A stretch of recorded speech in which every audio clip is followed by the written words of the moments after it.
সকাল সকাল ছাপা পত্রিকায় চোখ বোলায় সচেতন নাগরিকদের একটি বড় অংশ। যদিও এখন ইন্টারনেটের বাড়ন্তের সময়, তারপরও নেটের দুনিয়াতেই ই পেপার পড়ার চল শহুরে নাগরিকদের আছে বটে। আর এই পত্রিকা দেখতে গিয়েই হলো বিপত্তি। প্রশ্ন উঠল, তেলের বন্যায় কি তবে ভেসে যাবে অন্যায়? 18 ফেব্রুয়ারির সকালটা ছিল এদেশের সদ্য গঠিত নতুন সরকারের প্রথম দিন। আগের দিনই সরকার শপথ নিয়েছে। নির্বাচিত সংসদ সদস্যদের পাশাপাশি মন্ত্রিসভার সদস্যরাও শপথ নিয়েছেন। ফলে একটি নতুন সরকারের প্রথম সকাল বলা যেতেই পারে। এই দিনটার ছাপা পত্রিকাগুলো দেখলে চোখ আটকাবে বড় বড় অনেকগুলো বিজ্ঞাপনে। এমনিতেই নতুন সরকার ও নতুন মন্ত্রিসভার খবরে পূর্ণ পত্রিকাগুলো, তার উপর আছে বড় বড় সব বিজ্ঞাপন। সেসব বিজ্ঞাপনের বেশিরভাগটাই অভিনন্দন বার্তায় পূর্ণ। নতুন সরকারের বদলে নতুন সরকার প্রধানকে অভিনন্দন জানানোর প্রতিযোগিতাই সেখানে মুখ্য। তাই নতুন প্রধানমন্ত্রী তারেক রহমানের নানা ভঙ্গির ছবিই শোভা পাচ্ছে পত্রিকাগুলোর সেই বিজ্ঞাপনগুলোতে। এসব বিজ্ঞাপনের প্রায় সবই বিভিন্ন ব্যবসায়িক প্রতিষ্ঠানের, বিভিন্ন কোম্পানি, গ্রুপ অফ কোম্পানিজ, কোনো খাতের ব্যবসায়ীদের সংগঠন ইত্যাদিদের দেওয়া বিজ্ঞাপনই বেশি।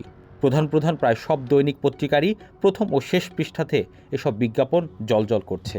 সেই সাথে আরও চিকচিক করছে তেল। বাংলাদেশের প্রেক্ষাপটে সরকার প্রধানের প্রশংসায় পঞ্চমুখ এমন বিজ্ঞাপন নতুন কিছু নয়। গত আওয়ামী লীগের সরকারের আমল থেকেই এমনটা চলে আসছে। মিডিয়া প্রতিষ্ঠানগুলোরও এতে বাণিজ্য ভালোই হয়। আওয়ামী সরকারের আমলে তো একটি উদযাপনের ইস্যু তৈরি করতে পারলেই ক্ষমতাসীন রাজনৈতিক দল ও সরকার প্রধানের স্তুতিতে ভেসে যাওয়া এমন বিজ্ঞাপনে পত্রিকা ভরে উঠত। এরপর অভ্যুত্থান পরবর্তী সময়ের অন্তর্বর্তী সরকারের প্রধানের প্রতিও এ ধরনের অভিব্যক্তি প্রকাশ করেছিল দেশের ব্যবসায়ী সম্প্রদায়। আর ঠিক একইভাবে এবারের নবনির্বাচিত সরকারের প্রধানের প্রতিও একই মনোভাব দেখাচ্ছে ব্যবসায়ী গোষ্ঠীর একটি অংশ। এসব বিজ্ঞাপন যে শুধুই দৃষ্টি আকর্ষণের উপায় তা বুঝতে গবেষক হতে হয় না। দৃষ্টি আকর্ষণ কেন করা হয়?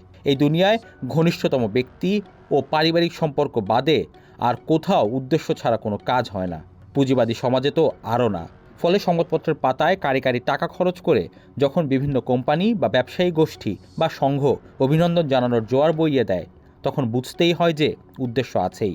সেটি অনেকটাই সুনজর প্রত্যাশী। অন্ততপক্ষে নজরে পড়ার ইচ্ছাটা তো থাকেই। আর সেই সুনজর বা নজর দিয়ে পরবর্তীতে কী হাসিলের চেষ্টা চলে তা তো জানাই। তাই নিন্দুকেরা যদি এত বিজ্ঞাপনকে তেল দেওয়ার চেষ্টা হিসেবে ধরে নিতে চায়, তবে তাতে দোষ দেওয়া যায় না। কারণ বাংলাদেশে এ ধরনের অদৃশ্য তেল প্রবলভাবেই দৃশ্যমান। দেখা যায় না, ছোঁয়া যায় না, কিন্তু এর প্রভাব দারুণ। হাওয়ার মতো তেল ছাড়াও আমাদের এই দেশ অচল।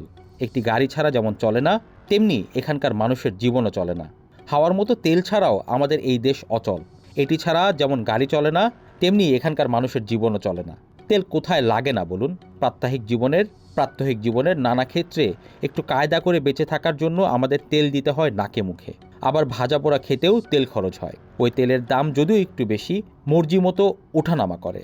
এর দামে উল্টোপাল্টা হলেই আবার পকেটের তেল বেরিয়ে যায়। সে যাকগে, আসল কথা হলো এদেশের মানুষের জীবনে তেলের প্রয়োজনীয়তা ও ভূমিকা অপরিসীম। আমাদের তেল দিতে হয়, আবার তেল খেতেও হয়। কম খেলেও সমস্যা নেই, কিন্তু দেওয়ার সময় যদি তেল কম পড়ে যায় তবে আর রক্ষে নেই বলে জনমনে ধারণা। তাই তৈলমর্দন বাংলায় বহুল ব্যবহৃত একটি শব্দ। আমরাও অনেক যুগের চেষ্টায় তৈলমর্দনে বেশ এগিয়ে গেছি। খানিকটা অপচয়কারীও বলা যায়। তেল কাউকে দিতে হলে তাকে তেলে না চুবিয়ে আমরা যেন ছাড়ি না। আর এই চুবিয়ে ফেলা নিয়েই যত ঝামেলা। কারণ ক্ষমতাকে তেল দেওয়ার ক্ষেত্রে এদেশের বিভিন্ন গোষ্ঠী বেপরোয়া। মাত্রা জ্ঞানের কোনো ধারণা সেখানে থাকে না। আর তাতে যদি অর্থ বা বাণিজ্য সংশ্লিষ্ট স্বার্থের দূরতম সম্পর্ক থাকে তবে তো কথাই নেই। কারণ 18 ফেব্রুয়ারি ছাপা পত্রিকাগুলোয় যেসব বিজ্ঞাপন দেখা গেছে, সেগুলোয় যেসব কোম্পানির অভিনন্দন বার্তা দেখা গেছে বিজ্ঞাপনের ঢঙে, সেসব কোম্পানিগুলোর কয়েকটির বিরুদ্ধে হাজার কোটি টাকার ঋণ খেলাপি থাকার অভিযোগ আছে বাণিজ্যিক নানা আইন না মানার এবং বিভিন্ন অনিয়মের অভিযোগও। আবার যে ব্যবসায়ী সংগঠনের দেওয়া বিজ্ঞাপনে চোখ পড়ে, তাদের বিরুদ্ধে শ্রমিকদের মজুরি নিয়ে টালবাহানার অভিযোগ এনতার। ঈদ এলেই সেই টালবাহানা আরও বেড়ে যায়। সুতরাং বোঝাই যাচ্ছে বিশাল বিজ্ঞাপন ছাপিয়ে অভিনন্দন জানানোর কিছু কিন্তু থাকার বিষয়টি সন্দেহ করলে তা দোষের হবে না। কারণ ডালে কিছু কালা দেখা যাচ্ছে যে। অথচ এই অতিরিক্ত তেল ক্ষমতার জন্য ক্ষতিকর আদতে।